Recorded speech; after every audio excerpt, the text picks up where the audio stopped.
If you are an INFJ, you've likely been accused of being a chameleon. You have a strange ability to walk into a room of corporate executives and speak their language, then move to a group of artists and fit right in, only to go home and feel like you don't belong to either world. You wonder, who is the real me? Am I just a collection of masks? Am I being a liar? The world tells you that authenticity means being exactly the same person in every room.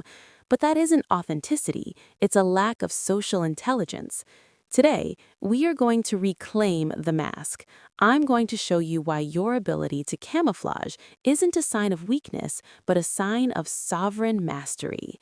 We're going to learn how to wear the mask to protect the soul, and why the most authentic thing you can do is refuse to give your true self to people who haven't earned the right to see it.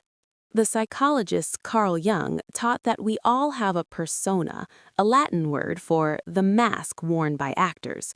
The persona isn't a lie, it's a functional necessity. It's the bridge between your complex inner world and the external social world. For the INFJ, whose inner world is a vast, high-definition landscape, trying to bring that entire self into a grocery store or a staff meeting is like trying to shove an ocean into a thimble. It's messy, it's overwhelming, and it's unnecessary. The strategic mask is a tool of mercy. It allows you to interact with the world without getting socially sunburned. You aren't being fake, you are being contained. In social psychology, there is a trait called high self-monitoring. These are individuals who are highly sensitive to social cues and can adjust their behavior to fit the situation. Most people use self-monitoring to please others. The sovereign INFJ uses it to navigate others. Observation, NI, you see the unspoken rules of the room.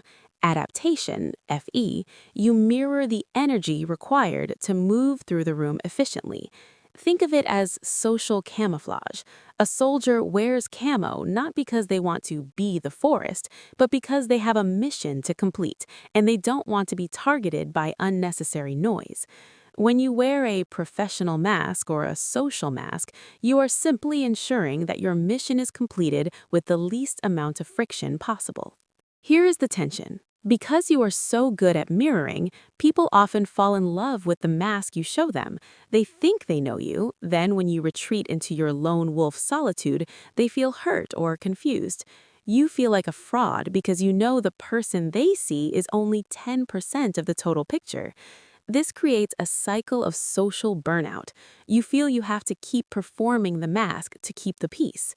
In a moment, I'm going to show you the Airlock Method, how to create a buffer zone between your masks and your soul so you never feel like you're losing yourself again.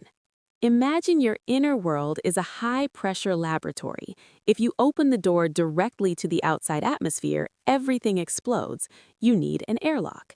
Your strategic masks are your airlock. The workplace mask, polite, competent, slightly distant.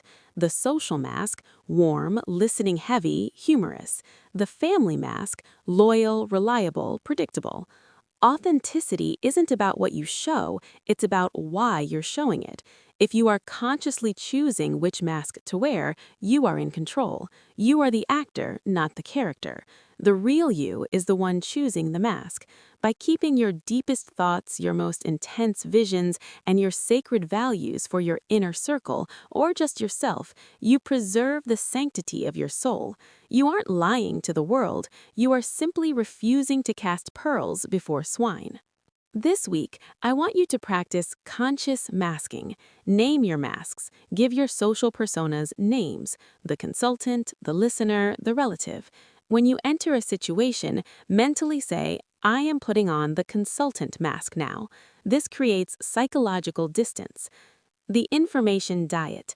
In shallow interactions, mirror the other person's level of depth exactly. If they talk about the weather, talk about the weather.